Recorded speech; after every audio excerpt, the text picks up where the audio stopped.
Well, hello, everyone. Thank you very much for joining us once again. My name is Dan Hurley. I am chair-elect and a director with the Vancouver Island Economic Alliance. I'm also principal of the Hurley Martin Group of Public Relations and Community Engagement Partnership based on Gabriel Island.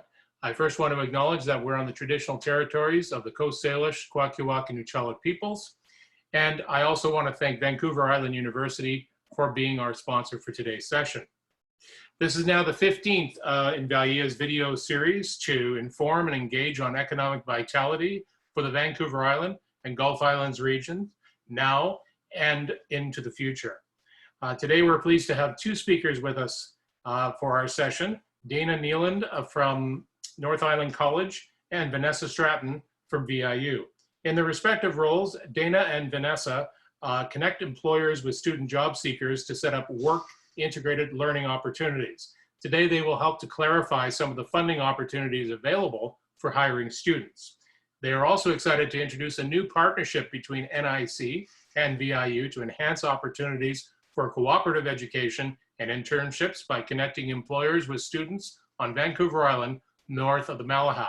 But before we begin, some reminders about our format. Today's presentation will be about 10 minutes, followed by approximately 15 minutes of questions and answers. To ask a question, please enter it into the chat box at the bottom of your screen. I will try to get to as many questions and comments as I can before the end of the session. If we don't get to your question or a question comes up after the session, please send an email to our president, George Hansen, at george@viea.ca. Now I'd like to turn things over to Vanessa and Dayna. Hello to both of you. Welcome to the VIEA News Zoom room. Thanks, Dan. Looking forward to this.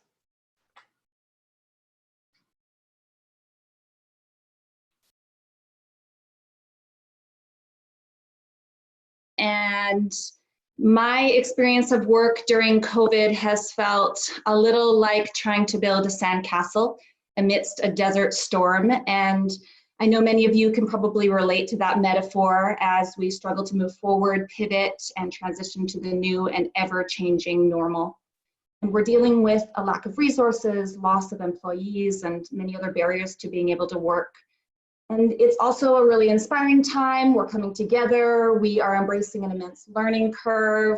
We're acknowledging who might be slipping through the cracks, and collectively we are finding solutions. And on that note of finding solutions today, the solution we're hoping to help you with is your hiring needs. So we have pulled together information about current funding that is out there and available and can help you to work with student talent as part of your process of moving forward. Great, thanks, Dayna. And, you know, we're here today because as a result of, as Dan mentioned earlier, there's a partnership that's been formed between North Island College and Vancouver Island University as a result of successful collaboration and application for the some ministry funding that was proposed to post-secondary institutions. In early June, we're going to launch what you see here as known as the VIEA project. It's Vancouver Island Work Integrated Learning. And basically what it's going to do is it's going to help streamline employer processes. We're going to be creating a regional gateway and portal that employers can connect with more student talent from a wider variety of programs and locations with greater ease and kind of a central location and hub, if you will. Again, as I mentioned, it's going to launch in June. You're going to see some contact information at the end, so feel free to reach out if you have any questions in the meantime. And in addition to this presentation, we've created a little bit of a one-pager summary that we will post to the VIEA website after that outlines what funding is available, eligibility dates, contact information, etc. So with that being said, I'm going to turn it over to Dayna to start off some funding guides. Thanks, Vanessa.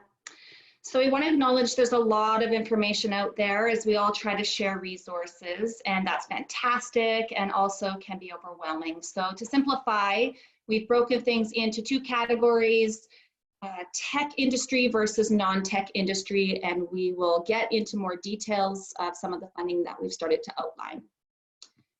So as part of the Government of Canada's Student Work Placement Program, SWIP, a variety of funding opportunities are available for employers to hire students for the purposes of work integrated learning. and you can receive up to $7,000 in matched funds. Employment and Social Development Canada works with employer delivery partners for the SWIP program, and these are a group of recognized associations and organizations that represent the interests of employers in industries. And they work with businesses and post-secondary institutions to provide the wage subsidies to employers, offer these quality student work placements, and create partnerships with academic institutions. And again, we've put together a funding handbook for you that identifies each of these SWIP delivery partners for you as a resource. And work placements include mentorship programs, co-op placements, practicums, applied research projects, and internships. And at NIC and VIU, we offer both internship and co-op opportunities through many of our programs. In response to COVID-19, the government has introduced some flexibility measures to the SWIP program to mitigate challenges faced by employers. And these changes are in effect until March 31st, 2021. So do take advantage of these updates. There is funding available. Some of these changes include remote work term options, flexibility with regards to start and end dates. For example, you want to hire, but you can't start in May, you have other options. Some flexible, relaxed requirements on the duration of a work term. So you want to hire a co-op student, but you can't for the full 4 months. There may still be an opportunity to hire. There's a pre-approval process enabling employers to apply for funding prior to identifying a student. And some of these programs offer 75% of the wage subsidy up front, reducing your hiring costs right up front. And stackable funding options for certain funding programs are available. We'll share more about that. And post-secondary institutions are now eligible for SWIP funding. So some key takeaways, just really the highlights are there is funding out there. It's there, do apply for it and see if you're eligible. Number two, things are changing really fast and websites may not necessarily be up to date. Information is rotating weekly, daily. So get out there and see if you apply. The pre-approval process, when you apply for a few funding options and you get pre-approval, then you can get pre-approval for other options. So see if you get that pre-approval. And again, March 2021, this funding is available. Great. So we're going to move on and talk a little bit about funding for the tech industry now that's available through our provincial governments. The first grant is the BC Tech Co-op grant through Innovate BC. And basically this one allows for up to $20,000 in matched funds for hiring your co-op students. And each employer is eligible to receive up to a maximum of 4 grants each per program year to recruit and train between 1 to 4 distinct co-op students. Depending on the amount of students you take will be, the money is translated through that. It works out to about $5,000 per student.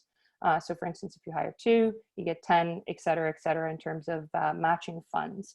In terms of eligibility for this program, you must be a BC-based business, a small to medium business as well, under 500 employees on your payroll. And kind of there's 2 different categories for this. So you can either be a tech company or a tech not-for-profit that's hiring for any role within your company or your organization. The other option is you can be a non-tech company organization or non-for-profit hiring, but the role must be for a tech-related role. You know, one of the examples is tech support, and we'll go through a couple more in the next slide. And the stipulations for a student is the student must be in a co-op work term.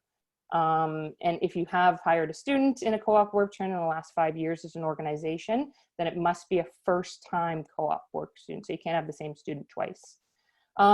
If, you know, we wanted to address a couple things really quick. What is a co-op work term? You know, and a co-op is an opportunity for post-secondary students to gain that experiential learning while still in school. It does count for academic credit for them. And as a company, you get, you know, that fresh, eager to learn talent that you can hire students on temporary contracts. And they typically you're hiring them for 4 or 8 months, depending on the amount of terms that they need for their co-op. When we talk about tech roles, especially with the BC Tech Co-op grant, two things do count: a role in a tech company, as we've highlighted, and when we talked about that role related to developing or providing tech support, you see some different examples there. The next grant for BC is the ISI grant, so the Innovator Skills Initiative grant through New Ventures BC. This one allows you to get $10,000 up to your student's payroll per term. Again, it depends on how much you're hiring the student for, and you can get it biannually, so you get 2 vouchers per year, and again, that totals $10,000. In terms of eligibility for this one, we do get, you must be a BC business again. Business, very similar to the last one, must be a tech company or tech focused, not for hiring again for a business or tech role, same as before. And very similarly, a business or non-for-profit hiring for a tech role. The difference with this one and the last grant is the student does not have to be an accredited co-op, but as a business, you must be able to provide kind of entrepreneurial and on-skills training to the student. So now over to Dayna to talk about our last topic on stacking. So another recent update is that some of these programs are stackable with other funding, such as the Canada Summer Job Program or wage subsidy programs. So we have listed 3 programs that are stackable here. And one final update about stacking is that the BC Tech Co-op grant is stackable with the Career Ready program, Venture for Canada internship program, Will Digital, and the Canada Summer Jobs program. So we hope this has been really helpful. Again, all of our contact information will be sent to you through a VI Will flyer, and we will send you a funding handbook to help break this down and make this process more simple for you. We would love to hear from you. We would love to learn more about your hiring needs and to connect you with student talent and help you post your co-op and internship opportunities. Thanks so much.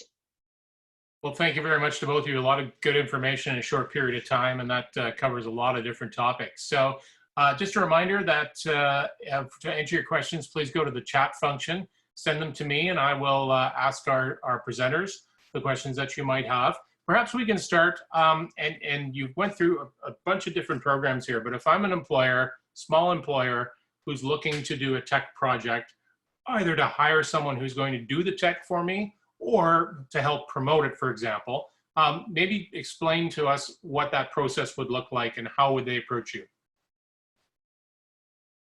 Who wants to take that? Dayna, do you want to start? Great. So if you're looking to hire, you can reach out to us and we can help you with a number of things. So first of all, we can help to connect you with our student job seekers and students who are looking for work integrated learning opportunities. So we can connect you with our online job board where you can post jobs and you can post these work integrated learning opportunities. We can also help you with that posting itself, start to glean out some of that information and help to set up a really good match and connect you to students that would be seeking an opportunity that's in line with what you have to offer. Again, we can help to direct you to the resources we're pulling together about the funding that might be available for you and send you on your way with that as well. Yeah, so that's really the role that we're there. We're really there to facilitate that process of connecting you with students who might be a really great match for your organization. Vanessa, anything to add to that? And I think the only part, some of our, when we talk about the kind of collaboration and what we're trying to do to make it a one-stop shop for employers is to give, we're looking at creating a resource database as well with onboarding manuals and working with students and some of those really key takeaways to ensure that they're also achieving their learning outcomes of their co-op and internship placement as well. And just giving you guys that type of information to help make the experience for both the employer and the student really great. Now, you've explained that this is open to a broad spectrum of employers. The question we have here is from someone who runs a small BC nonprofit with no employees. Is funding only available for employees, or is it available for contractors if they are students? That's Dayna, I might jump in and then maybe jump on if I miss anything. For our understanding, I think a lot of the times you can hire students as contractors, but I do believe they have to be affiliated with your company. So like, for instance, you know, I believe we're talking about potentially consultants or something along that. You know, I might say it might be worthwhile to apply for the funding and see what happens. I mean, as Dayna said, you know, it is changing at a pretty fast pace. We do know from our experience that you do have to have a student, and however you hire them, you know, that you could still be eligible depending on how that's framed. I know that might not answer the question totally. It gets into a little bit of murky waters when we get into the notion of consultants for students and the academics on top of that as well. Dayna? Just to really emphasize the opportunity through these work integrated learning opportunities is for temporary employees. So I'm not sure I can completely say that the consulting will work, but if you think about a special project that you have where you want to bring on a temporary employee, this is a really great match for that. Okay, a couple more questions that have come in. Are students able to do remote work terms at this time? Are remote work terms eligible for funding? I can start this one for sure. Obviously at VIU, we've actually, based on COVID-19 and everything, we have mandated our work terms are remote for the summer term. I know Dayna can speak to the NIC perspective, but for us, we actually are promoting that as what we're doing. We're not too sure what the fall looks like, but for our summer term, we've got about 100+ Masters of Business Administration students that are going up for internships. So if you have an opportunity, you know, feel free to reach out to us, because they definitely, we're pushing that remote work, and we have made it mandatory in accordance with the Work BC guidelines and health authorities, etc.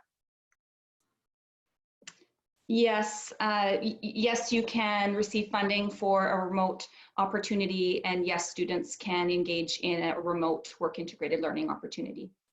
So for these, and then just to follow up on that, for these programs that are available, do you have to go through your process first to find a student, or can you hire a student and then go through the process of finding the funding? So you've got somebody right now who is one of your students, and they're keen, and you've got them identified. Do you have to go through that process first and wait to get funding before you can hire them? You can, well, you can definitely apply for funding prior to having a student. If you have already hired a student, I would encourage you to apply. So Vanessa and I aren't content specialists around these grant applications. But we can kind of direct you and guide you to that information, but I would definitely reach out and apply and see, because there are so many shifts and so many things opening up during this time. There are more opportunities than usual, and I would encourage to apply and see. Okay. Now, when you're defining the terminology of tech, so there's a number of programs that were specifically for technology firms or technology projects.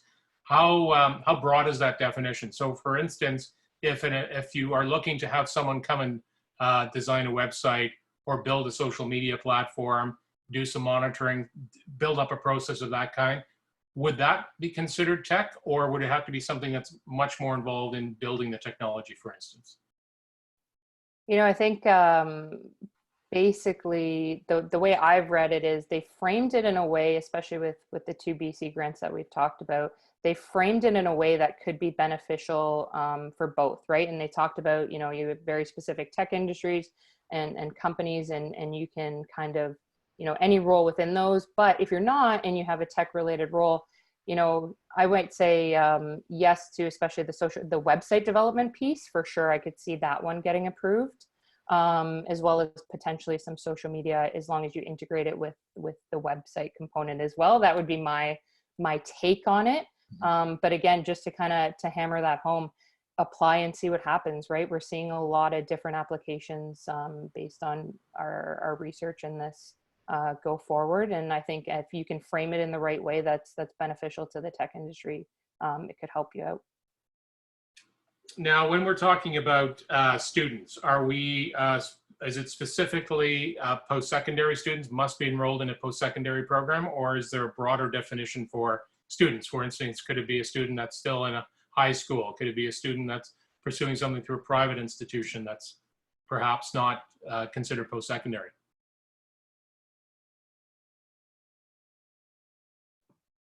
We are most familiar with post-secondary students because that's the body that we are working with. So with the new, those changes that were outlined with the SWIP funding was sharing that it has opened up to post-secondary students. So from that, I would imagine that there may be some funding available for students who aren't post-secondary, but I don't have that specific information. I think that would be a great thing to dive into as you are looking through our funding material that we send to you. Yep, understood. This question, does the university need to have a co-op program? The university, I might need some So in other words, if you are hiring, so I know with VIU, yes, you have a program, you have lots of programs with co-ops. I would expect most do, but when you're hiring a student, do they have to be part of a, say, a program? Maybe it's more specifically to the program, where it has a co-op element to it. I think it depends on the grant. Is how I read it, and especially with the tech grants, and just for a clarification purpose, because you don't what we're talking about with our VIEA program. We're helping kind of streamline the posting process. A lot of the funding opportunities we talked about can be applied externally through you, and you don't have to come through us. That was a question that actually came directly through me, so I wanted to address that. But also, going to what you said, Dan, it depends on the grant. I think the ISI, you don't have to be an accredited co-op, but the BC Tech, I believe they do. So I know those two specifically, there is a difference in co-op versus just a student per se. Yeah. I believe the SWIP funding is specific to internships. Okay, so it really depends. I mean, if there's a bit of progression in terms of the types of programs, some are much broader, some are more specific. It's a matter of saying, here's my situation, which ones apply to your particular project or your particular employer.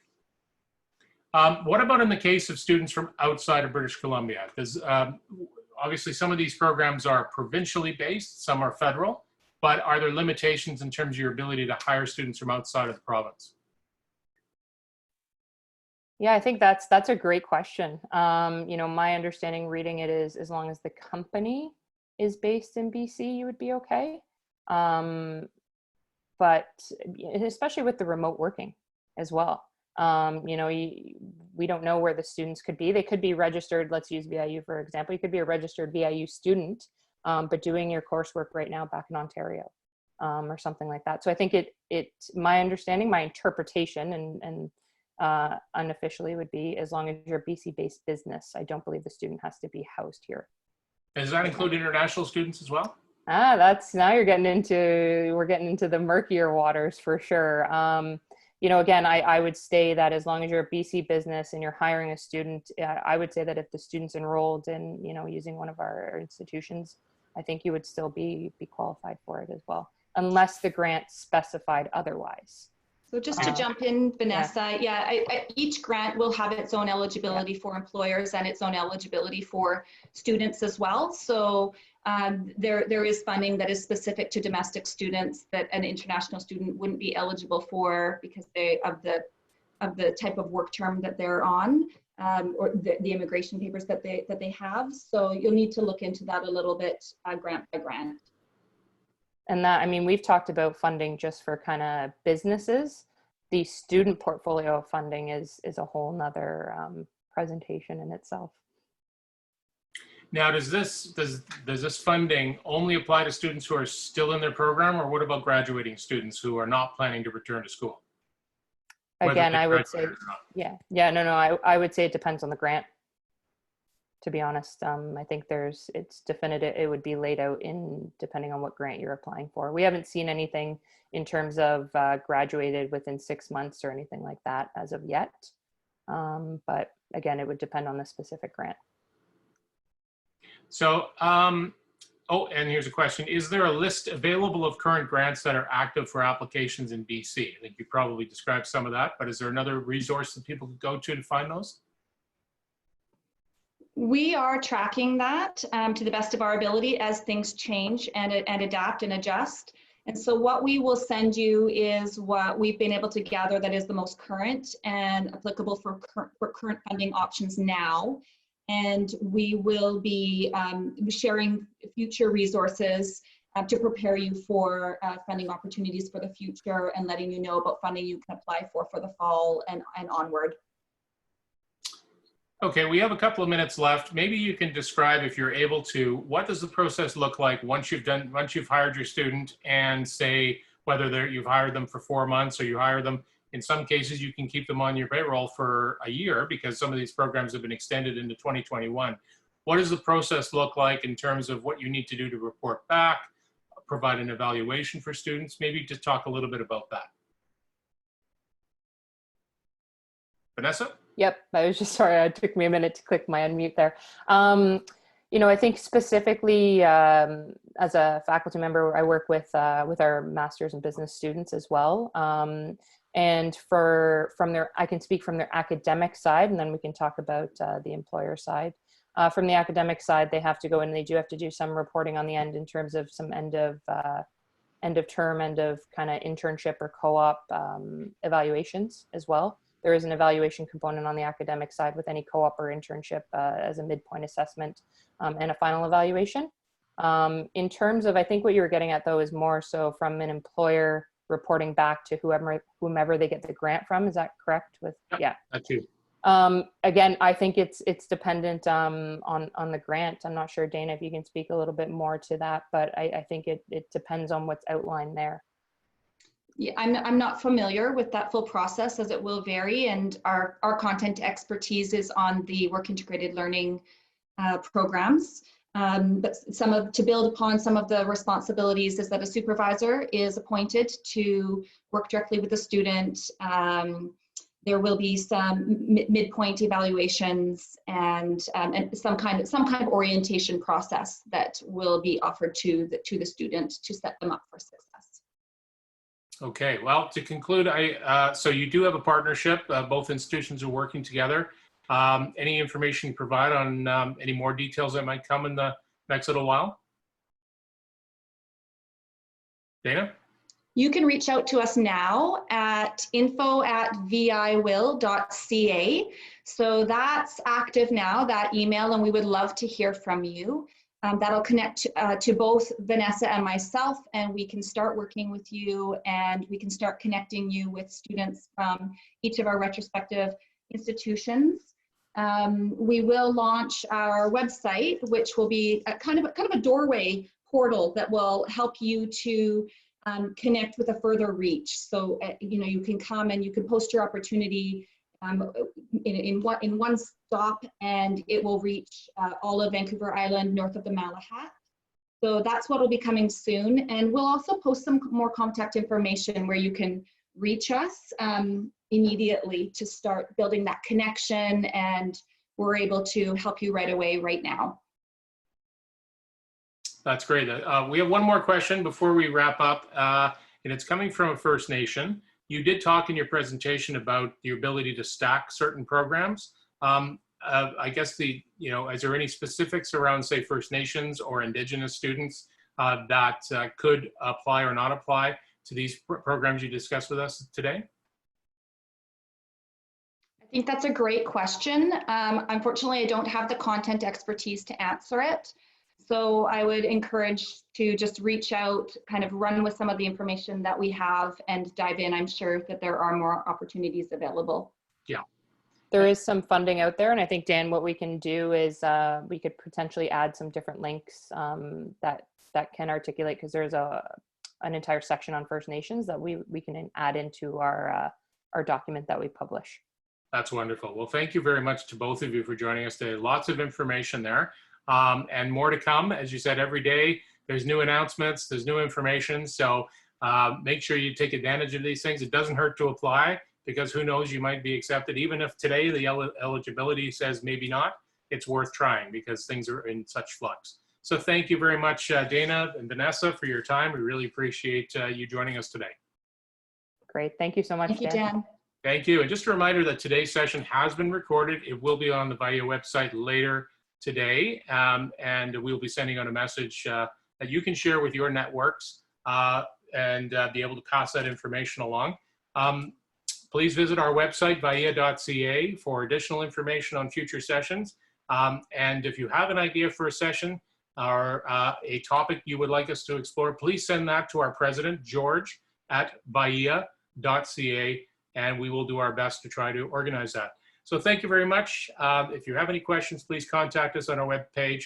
In the meantime, please keep good company, keep safe, buy local, take care, and we'll see you next time.